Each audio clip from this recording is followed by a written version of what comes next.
आइए शुरुआत बड़ी खबर के साथ में। समय की बड़ी खबर अमेरिका ने एक बार फिर से दी है ईरान को बड़ी चेतावनी, बड़ी वॉर ब्रेकिंग।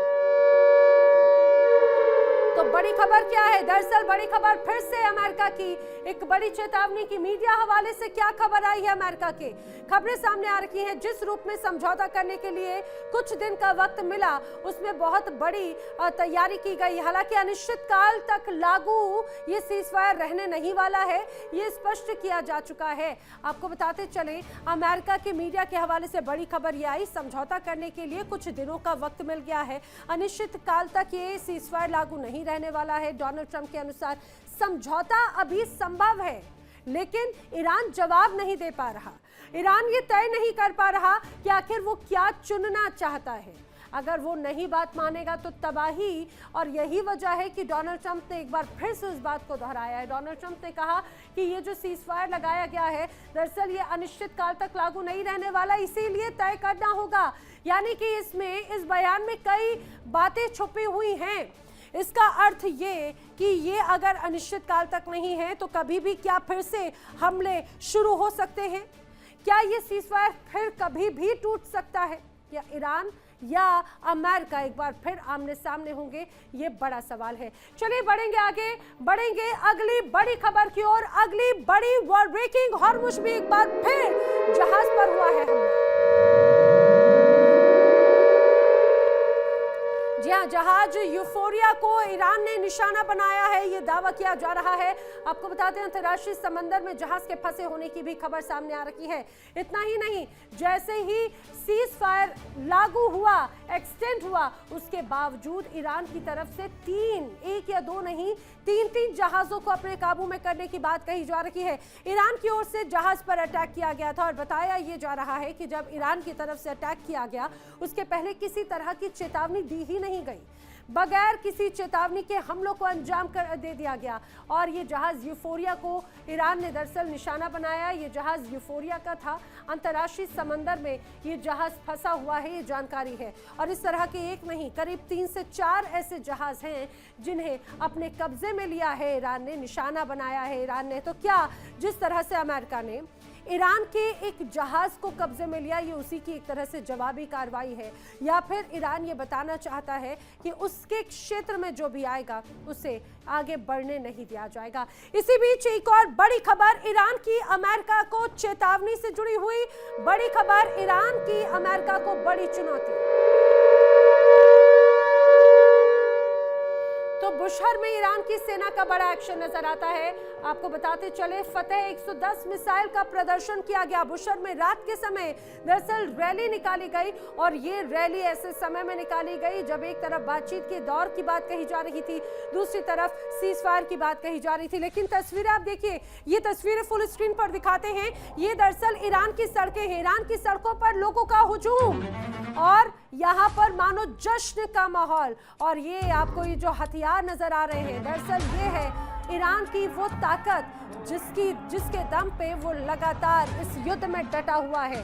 बुशहर में ईरान की सेना ने एक्शन लिया। फतेह 110 मिसाइलों का प्रदर्शन किया गया और इस प्रदर्शन में शामिल सैकड़ों लोग सड़कों पर नजर आए। हाथों में ईरान का झंडा था, चेहरे पर मुस्कुराहट और आंखों में वो फौलादी इरादे जो ये स्पष्ट संदेश दे रहे थे कि अब बस बहुत हो चुका है, अब किसी तरह का दबाव हम झेलने को तैयार नहीं। अगर किसी ने दबाव बनाने की कोशिश की तो जवाब दिया जाएगा इन हथियारों से।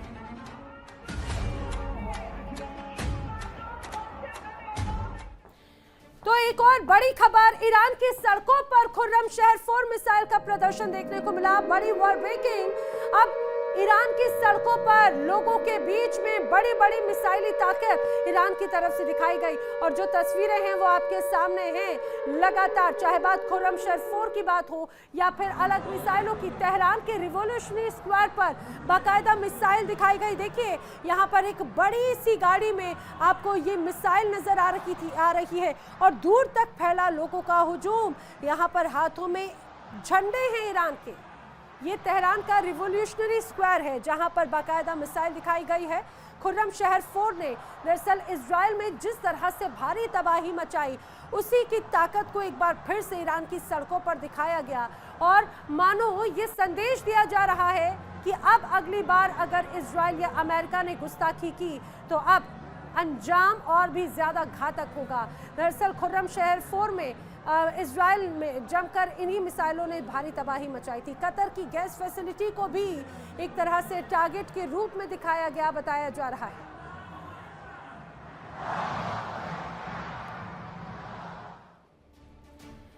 मिडिल ईस्ट की जंग के बीच ईरान को हॉर्मुज के रूप में आय का एक बड़ा साधन मिल गया है। ईरान ने हॉर्मुज से गुजरने वाले जहाजों से टोल लेने का ऐलान किया और अब तो ईरान ने इसके लिए बाकायदा एक कदम और आगे बढ़ा दिया है।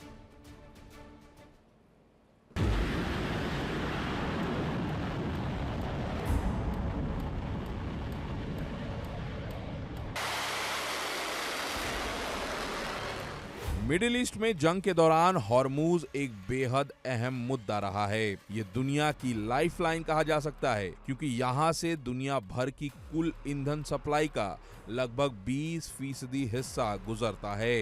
ये रूट यूरोपीय और एशियाई देशों के लिए काफी अहम है।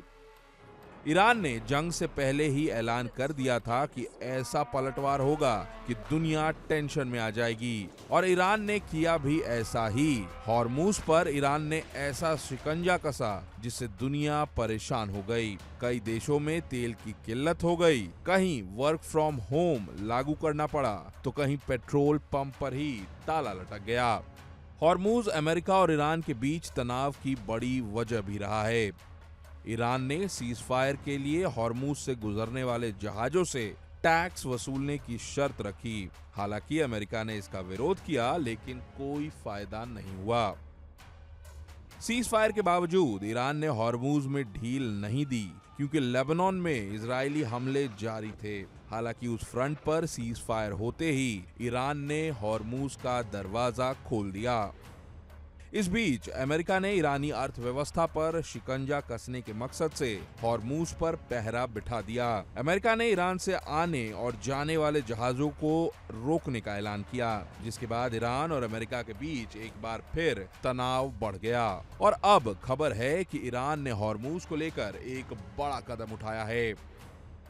खबर है कि ईरान ने हॉर्मुज पर कंट्रोल के लिए संसद में 12 पॉइंट्स का एक ड्राफ्ट पेश किया है। इसके मुताबिक इजराइल और उसके करीबी देशों के जहाजों को हॉर्मुज से गुजरने नहीं दिया जाएगा। नियमों का उल्लंघन करने पर जहाजों से जुर्माने के तौर पर 20% माल वसूला जाएगा।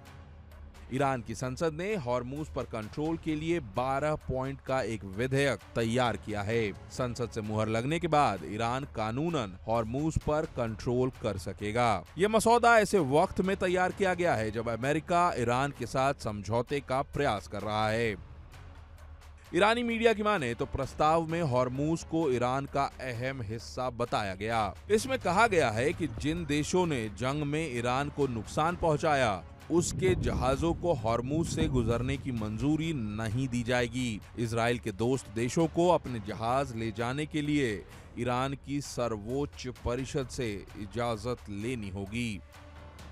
प्रस्ताव में कहा गया है कि अगर जहाज ने हॉर्मुज से गुजरने के दौरान किसी भी नियमों का उल्लंघन किया तो उसे तुरंत जब्त कर लिया जाएगा। इसके बाद जहाज को ईरान के बंदरगाह पर ले जाया जाएगा, जहां से उसके 20% सामान को जुर्माने के तौर पर उतार लिया जाएगा और जहाज को जाने दिया जाएगा।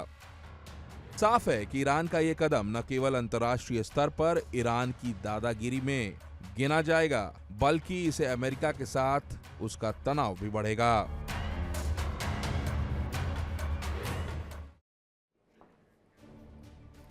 आपने देखा किस तरह से हॉर्मुज स्ट्रेट दुनिया के लिए बहुत ज्यादा अहम है और यही वजह है कि अब जंग की जड़ हॉर्मुज स्ट्रेट बन चुका है। आइए अब आपको बताते हैं कि हॉर्मुज स्ट्रेट के आसपास ईरान अपने पड़ोसी मुल्कों से किस तरह से विवादों से घिरा हुआ है और विवाद क्या क्या है। देखिए, दरअसल पहले आप इस हिस्से को देखिए, ये जो पूरा हॉर्मुज स्ट्रेट उसके पास में है मुसंदम प्रायद्वीप। हॉर्मुज स्ट्रेट को लेकर दरअसल क्या कहा जाता है, सबसे पहले विवाद ईरान और ओमान का समझिए। हॉर्मुज स्ट्रेट के उत्तर में ईरान है और दक्षिण में है ओमान और यूएई।